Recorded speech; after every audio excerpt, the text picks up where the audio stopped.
Inilah kisah Injil Yesus Kristus, catatan Santo Matius. Matius 16 hingga 17. Orang Farisi dan Saduki meminta tanda. Kemudian datanglah orang-orang Farisi dan Saduki hendak mencobai Yesus. Mereka meminta supaya ia memperlihatkan suatu tanda dari syurga kepada mereka. Tetapi jawab Yesus, "Pada petang hari, kerana langit merah, kamu berkata, hari akan cerah. Dan pada pagi hari, kerana langit merah dan redup, kamu berkata, hari buruk. Rupa langit kamu tahu membedakannya, tetapi tanda-tanda zaman tidak. Angkatan yang jahat dan tidak setia ini menuntut suatu tanda, tetapi kepada mereka tidak akan diberikan tanda selain tanda Nabi Yunus." Lalu Yesus meninggalkan mereka dan pergi. Tentang ragi orang Farisi dan Saduki. Pada waktu murid-murid Yesus menyeberang danau, mereka lupa membawa roti. Yesus berkata kepada mereka, "Berjaga-jagalah dan waspadalah terhadap ragi orang Farisi dan Saduki." Maka mereka berpikir-pikir, dan seorang berkata kepada yang lain, "Itu dikatakannya karena kita tidak membawa roti."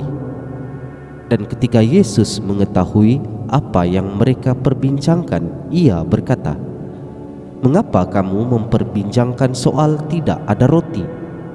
Hai orang-orang yang kurang percaya, belum juga kamu mengerti? Tidak kamu ingat lagi akan 5 roti untuk 5.000 orang itu, dan beberapa bakul roti kamu kumpulkan kemudian? Ataupun akan 7 roti untuk 4.000 orang itu, dan berapa bakul kamu kumpulkan kemudian? Bagaimana mungkin kamu tidak mengerti bahwa bukan roti yang kumaksudkan? Aku berkata kepadamu, waspadalah terhadap ragi orang Farisi dan Saduki." Ketika itu barulah mereka mengerti bahwa bukan maksudnya supaya mereka waspada terhadap ragi roti, melainkan terhadap ajaran orang Farisi dan Saduki. Pengakuan Petrus. Setelah Yesus tiba di daerah Kaisaria Filipi, ia bertanya kepada murid-muridnya, "Kata orang, siapakah anak manusia itu?" Jawab mereka, "Ada yang mengatakan Yohanes Pembaptis, ada juga yang mengatakan Elia, dan ada pula yang mengatakan Yeremia atau salah seorang dari para nabi." Lalu Yesus bertanya kepada mereka, "Tetapi apa katamu, siapakah aku ini?" Maka jawab Simon Petrus, "Engkau adalah Mesias, Anak Allah yang hidup." Kata Yesus kepadanya, "Berbahagialah engkau Simon bin Yunus, sebab bukan manusia yang mengatakan itu kepadamu, melainkan Bapa-Ku yang di surga. Dan aku pun berkata kepadamu, engkau adalah Petrus, dan di atas batu karang ini aku akan mendirikan jemaatku, dan alam maut tidak akan menguasainya. Kepadamu akan kuberikan kunci kerajaan surga. Apa yang kau ikat di dunia ini akan terikat di surga, dan apa yang kau lepaskan di dunia ini akan terlepas di surga." Lalu Yesus melarang murid-muridnya supaya jangan memberitahukan kepada siapapun bahwa ia Mesias. Pemberitahuan pertama tentang penderitaan Yesus dan syarat-syarat mengikut Dia.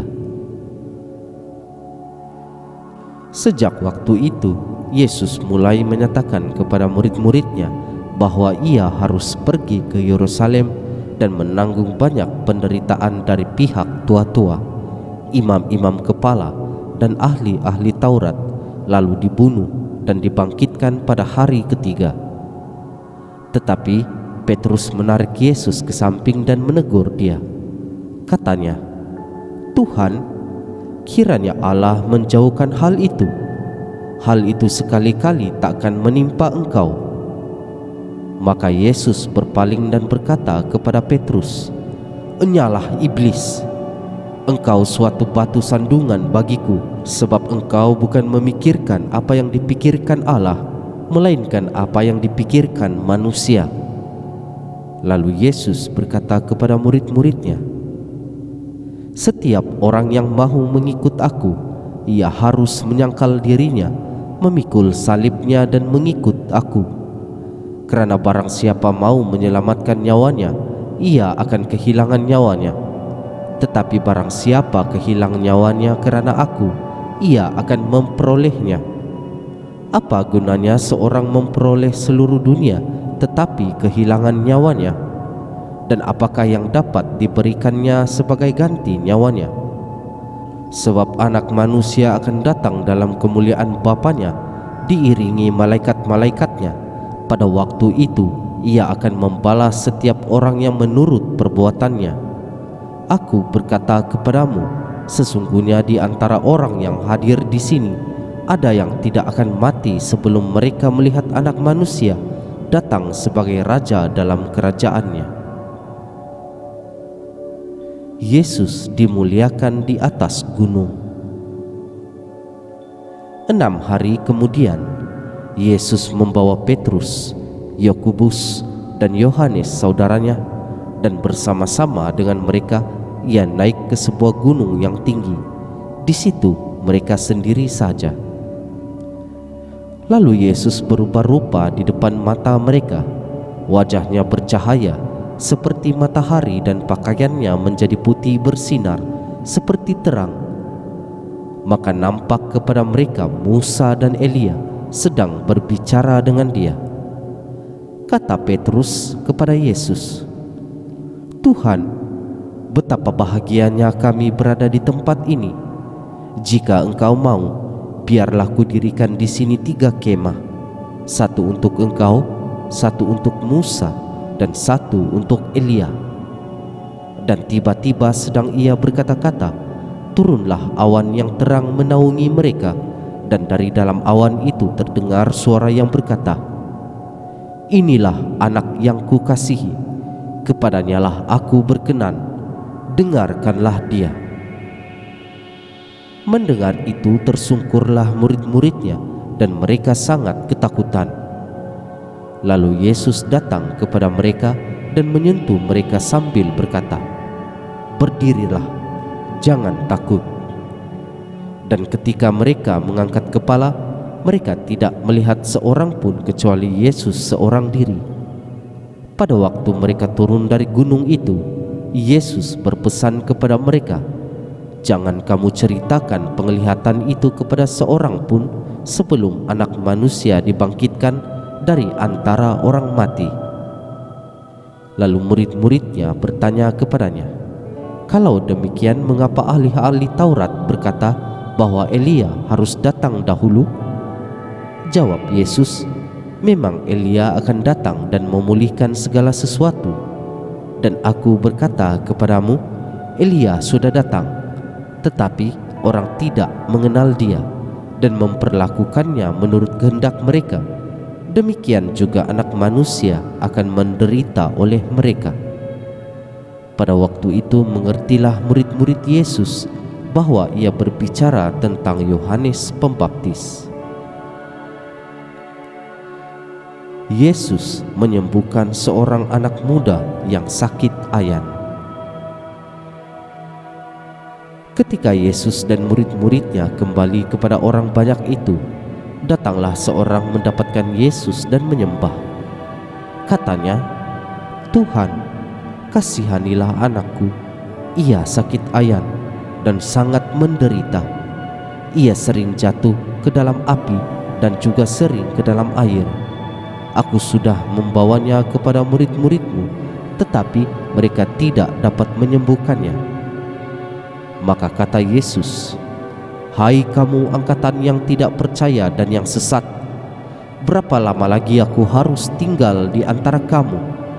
Berapa lama lagi aku harus sabar terhadap kamu? Bawalah anak itu kemari." Dengan keras Yesus menegur dia, lalu keluarlah setan itu daripadanya, dan anak itu pun sembuh seketika itu juga. Kemudian murid-murid Yesus datang, dan ketika mereka sendirian dengan dia, bertanyalah mereka, "Mengapa kami tidak dapat mengusir setan itu?" Ia berkata kepada mereka, "Karena kamu kurang percaya. Sebab aku berkata kepadamu, sesungguhnya sekiranya kamu mempunyai iman sebesar biji sesawi saja, kamu dapat berkata kepada gunung ini, 'Pindah dari tempat ini ke sana,' maka gunung ini akan pindah, dan takkan ada yang mustahil bagimu." Jenis ini tidak dapat diusir kecuali dengan doa dan berpuasa. Pemberitahuan kedua tentang penderitaan Yesus. Pada waktu Yesus dan murid-muridnya bersama-sama di Galilea, ia berkata kepada mereka, "Anak manusia akan diserahkan ke dalam tangan manusia, dan mereka akan membunuh dia, dan pada hari ketiga ia akan bangkit." Maka hati murid-muridnya itu pun sedih sekali. Yesus membayar bea untuk bait Allah. Ketika Yesus dan murid-muridnya tiba di Kapernaum, datanglah pemungut bea di bait Allah kepada Petrus dan berkata, "Apakah gurumu tidak membayar bea 2 dirham itu?" Jawabnya, "Memang membayar." Dan ketika Petrus masuk rumah, Yesus mendahuluinya dengan pertanyaan, "Apakah pendapatmu, Simon? Dari siapakah raja-raja dunia ini memungut bea dan pajak? Dari rakyatnya atau dari orang asing?" Jawab Petrus, "Dari orang asing." Maka kata Yesus kepadanya, "Jadi bebaslah rakyatnya. Tetapi supaya jangan kita menjadi batu sandungan bagi mereka, pergilah memancing ke danau, dan ikan pertama yang kau pancing, tangkaplah dan bukalah mulutnya, maka engkau akan menemukan mata uang 4 dirham di dalamnya. Ambillah itu dan bayarkanlah kepada mereka bagiku dan bagimu juga." Demikianlah Injil Tuhan.